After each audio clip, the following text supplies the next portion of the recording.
Welcome everyone. Today we will be talking about talent reward and retention, specifically recruitment, how to retain the staffs or the employee for a longer duration. So, how to improve retention rates? Everybody wants our employees to be happy.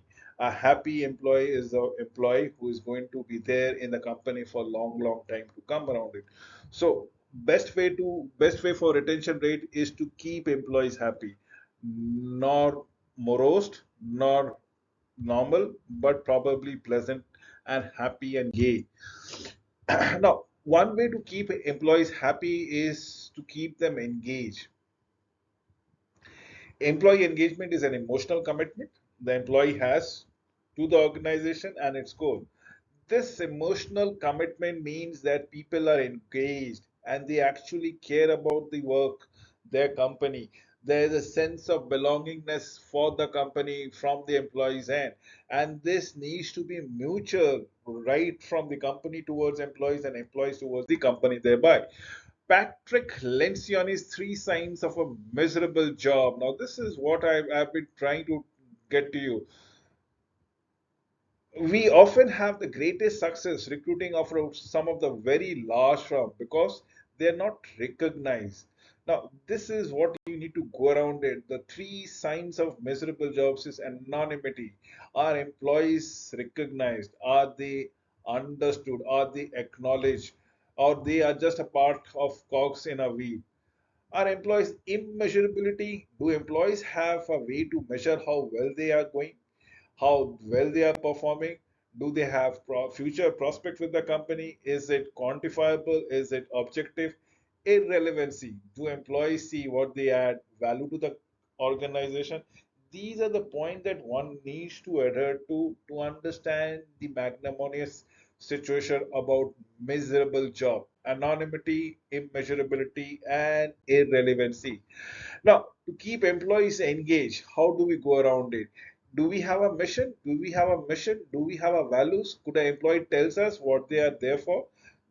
We go over seven values daily. What are they? They are trust, respect, open communication, treat others like you want them to be treated, make money and have fun doing it.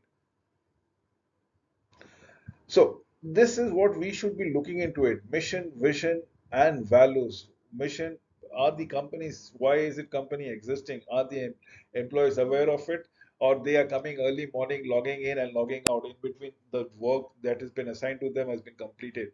What is the mission, vision, what the company wants to be and how important are the values to the firm? Remember, employee wants to know where you are going, which can be more difficult in the bigger you get because biggest number of recruitment in big firm, especially if there are no ideas about business plan, no ideas about vision, breakdown of communication with managers. If employee has an input, let's say in possibility of staying is much more if the viewpoints of the employees has been acknowledged or even incorporated to feel their opinions have been respected. This is what we are looking into it. Vision. A good firm leaders are capable of creating clearly defined visions for their firms and then communicating them to the rank and file. And show me a firm that can rally its people around that vision. This is what we look forward to for a lower turnover. So let us understand, why does people leave? Do they leave with because they have a problem with the manager, the chief executive officer, or do they leave, or this leaving attrition, can it be prevented via training? An executive recruiter to consulting engineering industry supervisor dissatisfaction is the number one reason why employees are considering moving to another firm. Dissatisfaction is common when there is a breakdown in communication between managers, employees that can often be prevented through training per se, improving interpersonal relations between managers and employees. Chief executive officer can set the culture of a firm. Manager can set the culture of the group. Employees wants to be managed by respect and not by micromanaging per se as the case might be. So invest in management training that sets the expectations, including leadership training. empowering people with autonomy and respect, development of strong interpersonal communication skills, and instilling the importance of communicating employees' appreciation as on when on warranted. So help managers acquire active listening, active interpersonal communication skill. If there is one area that a firm can, and I believe they should emphasize, is when it comes to the management training. It should actively listen and practice good skills. Employee dissatisfaction with supervisor is almost always the result of a poor listening skills on the part of a supervisor. Teach managers to treat employees like client. It is important for them to understand what is in it for the employees. If they want to understand how to motivate their staff per se. Soft skills or emotional intelligence. What is emotional intelligence? Emotional intelligence is the ability to identify and manage your own emotions, the emotions of the other. It is generally said to include three skills: emotional awareness, the ability to harness emotions and apply them to the tasks like thinking and problems solving, the ability to manage emotions, which includes regulating your own emotions and cheering up, calming down for people other than anyone else, measuring and holding managers accountable, conducting employees surveys to get a pulse of the organization, investing in executive coaching for the managers who need them as on when on sick. Survey should be written in a particular fashion so that employee remain anonymous. If at a small firm, this is especially important because naturally firms might tend to promote those that are best technically suited. Then, when promoted, many of them who by micromanaging because their way is the best, people don't like it.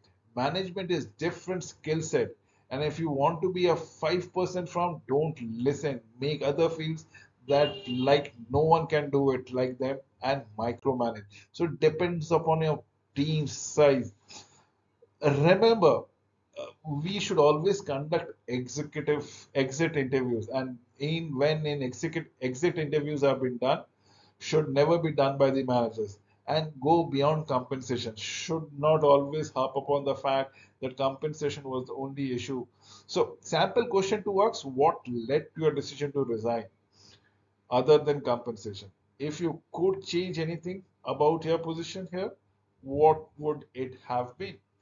If you were president of this firm, what changes would you make thereby? Growth with inflation at 3.4%. If you're not growing, you are shrinking. Other benefits are increasing the values in the firm. Employees are able to grow in their roles, secure larger projects, able to be more selective on projects, get higher margin on jobs. So this is what we are looking for: growth. It's the second biggest reason why we hear from employees as a reason why they would consider leaving one firm for another is the lack of clarity, lack of clearly defined career path. They often feel stagnant as a result. Growth can help solve this problem because it creates career advancement potential. Career path, discuss career path with the employees regularly. Ideally, what would you like your career to look like 2 to 3 years from now? Listen to employees, goals, workers to align their goals with company objectives and expectation. So, how many have you shared your business plan with your employees? Have you? How many share company financials with employees? Does anybody? Because if we start sharing, it means it builds transparency. If we start sharing, it means good and healthy communication. And if we are not sharing, it leads to guesswork, and perception is often worse than reality. Company outlook: employee wants to know how the company is doing. Perception is often the worst than the reality. Review goals, communicate any changes, and get back onto the track per se. So, compensation. Let us talk about compensation. We are talking about employee rewards and retention, right? Based on our experiences, talent, reward, and retention. Sorry. Based on the experiences, compensation is really the first issue that comes up as a motivation for leaving a firm for another. Recruitment candidates typically cite issues like their supervisors, career path, directions of company before addressing the issue of money. Even though compensation is rarely the top issue, it doesn't mean that the employee will stay. If they are paid significantly below the market rates, review salaries, surveys regularly to make sure that your firm is in line with the compensation per se. Compensations as far as incentives are concerned, incentivizing compensation like bonuses is a great ways to engage employees. They should be aligned with the company's goals. This incentive can also be made transparent, and this incentive can be a good means to retain good talent over a period of long time. Remember, if someone has 8 jobs in 10 years and stay 1.5 years at each job, most likely they are going to do that in your next job or probably their next job. So what are we looking into it? We should be looking to hire people, the best people that looks around it. Turnover can often be attributed to bad hiring, bad decision in the first place. Evaluating for cultures and soft skill. Past performance is the best indicator of future successes and failures. Budgeting for recruitment, most firms don't budget for recruiting. And that's the problem. Consider a 200% firm that has approximately 10% turnover and wants to grow at 20% rate. Remember, the attrition rate is 10% and the growth expected rate is 20%. And this is we are talking about a 200 employee organization. So that means we would require 60 hires on an annually on the assuming the average cost is approximately $4,554 per hire. The total cost would be $273,240 per se. So budgeting for recruitment, a 20% firm that has 10% turnover and wants to grow at 20%, that would means they would be having looking at 6 hires because 10% of 20% would be 2 and 20% growth that means be 4 plus the 2 that have been left. So there would be 6 hires that we are looking into it. So assuming the average cost to be 4,554, that means there's a total cost of $27,324. Look at the whooping cost. It make sense to retain employees rather than looking for new hires every now and then. So develop a recruitment strategy. Align recruitment with firm strategic plans. Where does the firm wants to be in the next year? In the next 3 years? Determine the number of positions that will be needed to fill. Do not forget about the turnovers. Create a culture where recruiting is not just an HR responsibility. It is everybody's responsibility per se. Prioritizing position, human resource and operations. Prioritize the position that needs to be filled in. Together, they develop a schedule, timeline, and budget for each of these key employees. Communicate, communicate, communicate is the fundamental thumb rule for such position. And this communication should be there within the organization, within the all the levels of the organization. Recruitment process, streamline system, write job description, get it approved. Human resource should keep on posting it on the website as on when on basis. Determine if the hire agency or the consultant or the internal recruiter establish timeline when to be filled for those who don't have HR, cheaper HR to hire around it. So operations and human resource needs to work as a team. Streamline system for recruitment, advertising, LinkedIn recruiter. There are plentiful of social media sites, recruitment databases, employee referrals and agencies per se. Compensation evaluation. One of the talent reward factor that needs to be taken into account is to determine the candidate salary requirement. Be careful about asking the current compensation. Remember, it is illegal for some state now, and the trend is growing as to why you should be asking for your existing compensation. So, as we keep on saying, if everybody is outside a particular rate, relook at the salary range that we are looking at it. But if a candidate is way outside the range, never ever interview it, because it is point blank wasting of your time and the candidate's time thereby. So have a conversation rather than sooner, rather than any later.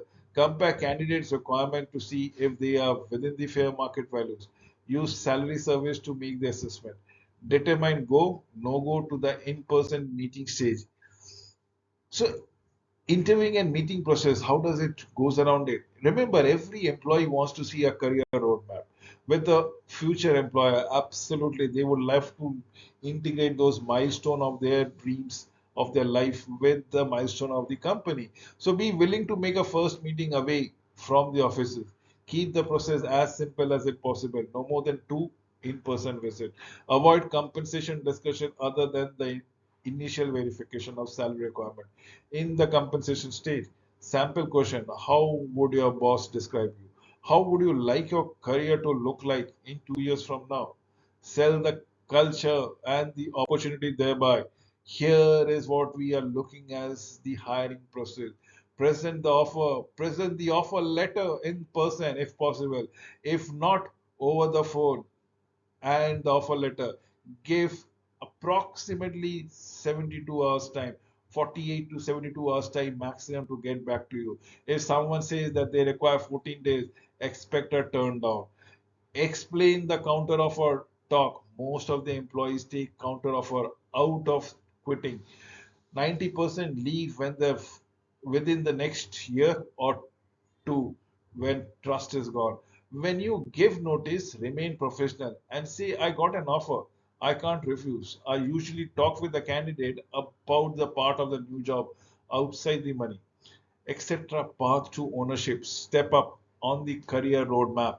That is what we are looking into it in the hiring process. Always offer letter, and the way to go around it is the best method I've already said to you. Other than that, do your reference check, do them, verify the professional registration, the licensing, how to present the offer, counter offer discussion. It is a must in this market. Advise candidate on how to turn in the notice as on when on basis. So once the person has decided to join and has come on board, now what needs to be done? Always explain the new hires how the first days will be going around it, and it can go a long way towards the decision of how long he or she will be making a stay in your company. On day one, make sure that the new hire is set up with a basic, that is computers, phone, voicemail, email. Put together a checklist for a day one to make sure he or she knows basic, like where's the restroom located, how to indent for the office supplies or stationery. In short, let me wind up by saying keeping turnover down is the best way forward to see a rise in profitability. And how do you do this? Hire the right people in the first place, set the right culture, hold managers accountable, keep employees engaged as on when on basis. With this words, let me wind up this presentation. Thank you for watching this video.